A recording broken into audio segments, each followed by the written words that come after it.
kita mendengar sejarah bahwa Nabi Ibrahim salah satu nabi dan rasul yang digelar oleh Allah sebagai ulul azmi.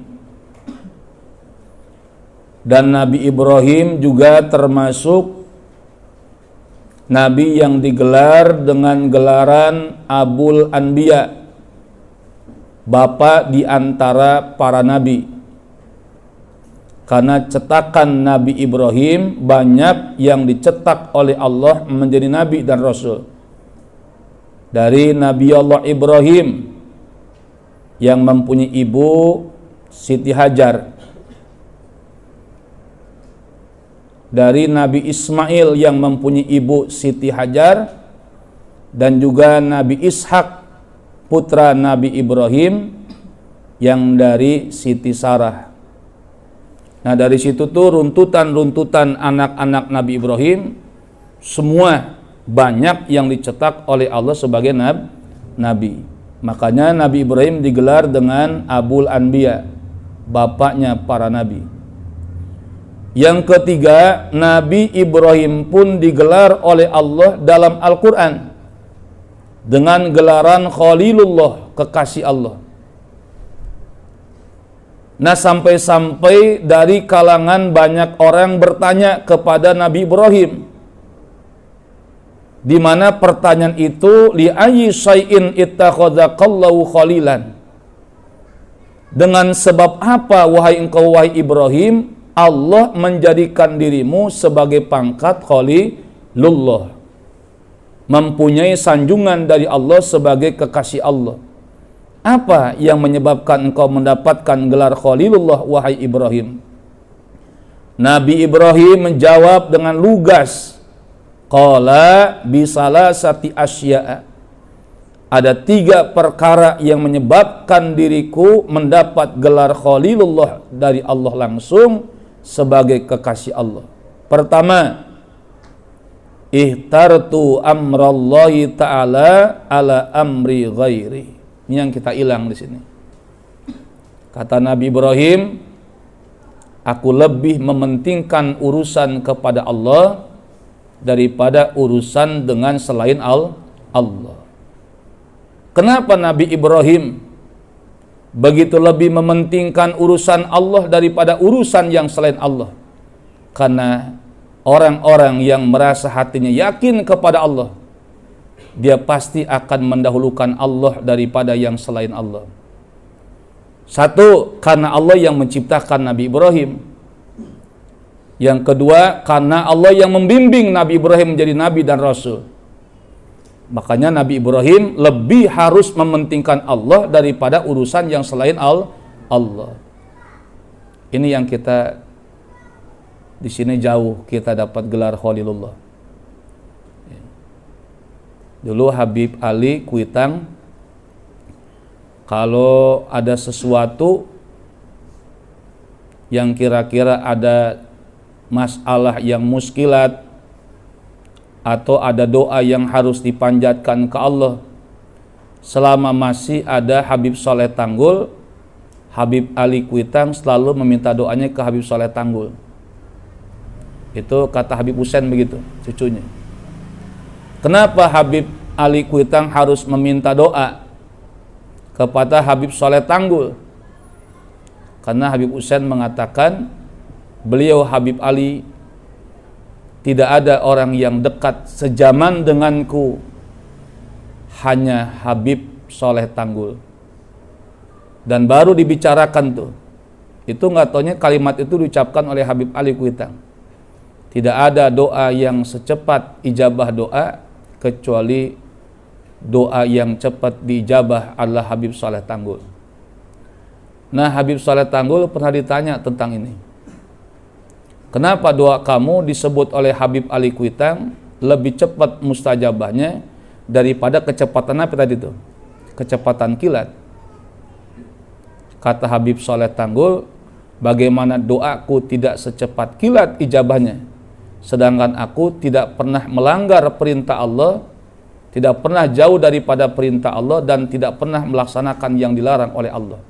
Dan begitu ada sesuatu perintah dari Allah, tidak pernah diakhiri dan ditunda perintah Allah kecuali mengejar perintah Allah. Habib Saleh Tanggul gitu.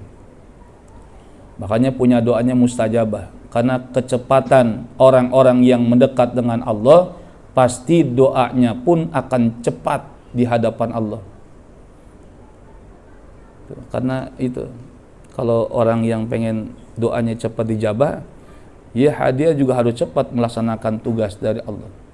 Karena mungkin kita sering banyak menunda perintah Allah, akhirnya kita juga banyak doa yang diapain? Ditunda. Sholat zuhur kan kita jam 3 kurang, pengen asar baru sholat zuhur kita. Begitu azan asar cepat banget waktu ya. Cepat banget. Yang sholatnya dari situ, pengen sholat asar baru sholat. Kan kita mau subuh mau bareng sama duha jam 9 biar Abdul katanya. Nah inilah kita, bukan inilah Nabi Ibrahim, tapi inilah kita yang suka memperlambat urusan Allah tapi lebih mementingkan urusan dengan selain Allah. Coba deh kita aja ini mah, kalau misalnya nih ada bos kita, atau ada job nih, ada job yang kira-kira bakal kelihatan ada uangnya, tapi ada job tugas dari Allah yang azan asar. Begitu ada azan asar, begitu juga beriringan ada telepon bos yang menyuruh kita untuk datang ke rumah bos, karena kata bos ini ada uang yang buat kamu 3 juta. Buat kita kira-kira duluin asar apa yang 3 juta tuh? Masya Allah, kita mah duluin yang itu tuh yang 3 juta. Asar mantar jam 5 juga bisa, asar mah jam 5 juga bisa. Akhirnya kita mementingkan yang 3 juta, yang sholat asar kan bisa ditunda sama kita, akhirnya jam 5. Disitulah kata Allah, nah karena kamu sudah mementingkan urusan manusia dengan urusan aku Allah, maka aku pun Allah menunda urusan kalian. Cuman sampai situ doang tuh, urusan yang 3 juta cepat. Tapi urusan harapan-harapan kita yang lain banyak ditunda oleh Allah Subhanahu wa taala, karena kita sendiri banyak menunda urusan tugas kita ke Allah. Berat ya, tapi mana? Gelar Khalilullah itulah yang hanya didapat oleh Kanjeng Nabi Ibrahim alaihissalatu wassalam.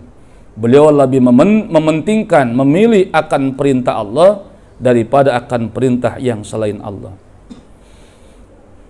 Ya, kita sedikit-sedikit kalau dia tahu begini, oh berarti kalau kecepatan jalanin tugas Allah, itu pun akan berikan kecepatan doa kita di hadapan Allah. Ayo semakin cepat lagi kita. Yang kedua, kenapa Nabi Ibrahim alaihissalatu wassalam digelar dengan Khalilullah? Nabi Ibrahim mengatakan, wa ma ihtamamtu bima takfulullahu li minar rizki.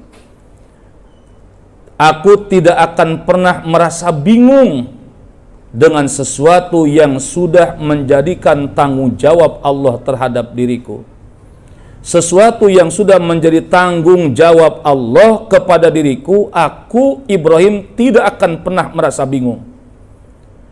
Mana yang sudah jadi tanggung jawab Allah? Rizki itu tanggung jawab Allah.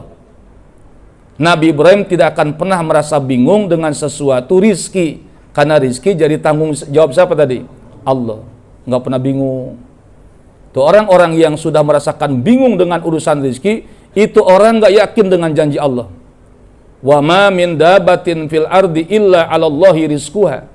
Tidaklah ada makhluk yang melata di muka bumi kecuali mereka sudah ditentukan nasib dan rizkinya oleh Allah Ta'ala. Udah ditanggung rizki, kenapa kita harus mesti takut? Nah inilah Nabi Ibrahim punya keyakinan begitu. Wa ma ihtamamtu bima takfulullahu li. Aku tidak merasa bingung dengan sesuatu yang sudah menjadi tanggung jawab Allah untuk diriku. Yang kedua, lagi tanggung jawab Allah untuk diri kita, pertolongan Allah. Pertolongan Allah pun itu tanggung jawab Allah. Buat siapa? Buat orang-orang yang mau menolong agama Allah. Santri yang mengajarkan santri, yang mengurus santri, yang ngebimbing santri, yang memodalkan santri. Jangan pernah merasa takut dan bingung dengan pertolongan Allah. Selama kita menjadi santri, selama itu Allah pasti jamin pertolongan Allah. Selama kita mengajar ngaji, maka di situ ada jalan untuk Allah memberikan pertolongan bagi orang-orang yang mengajar santri.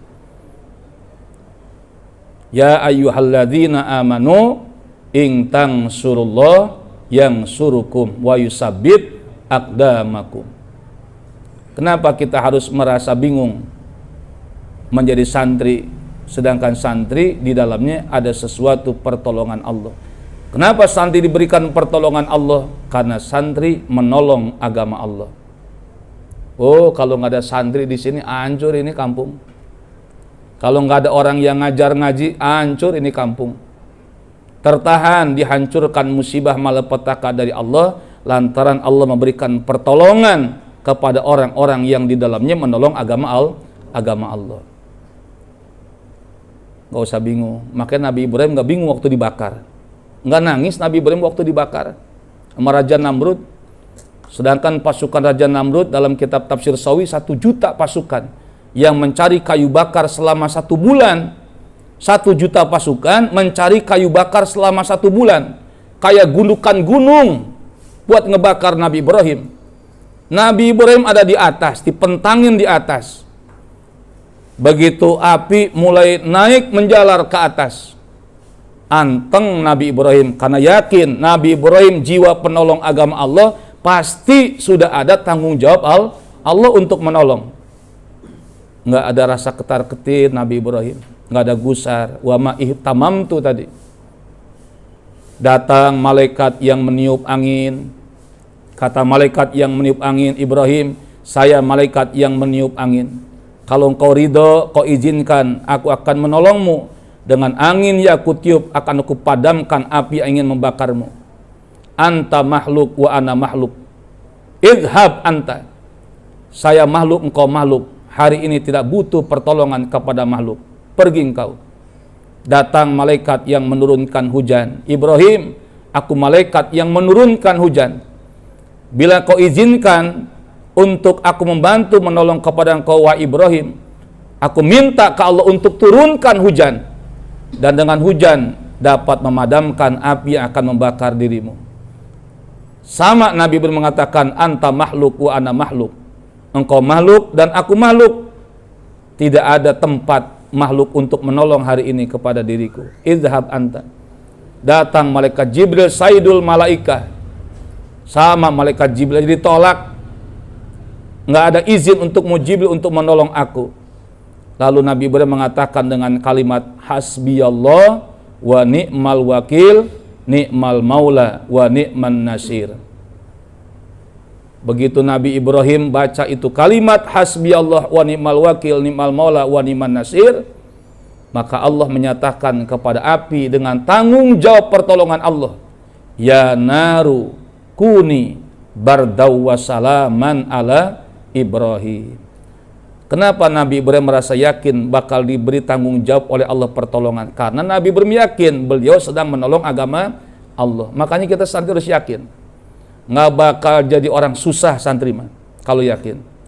Tidak akan jadi ustadz yang susah belangsak jadi ustadz kalau yakin ada tanggung jawab pertolongan Allah bagi orang-orang yang mau menolong agama Allah. Asal niatnya nolong agama Allah.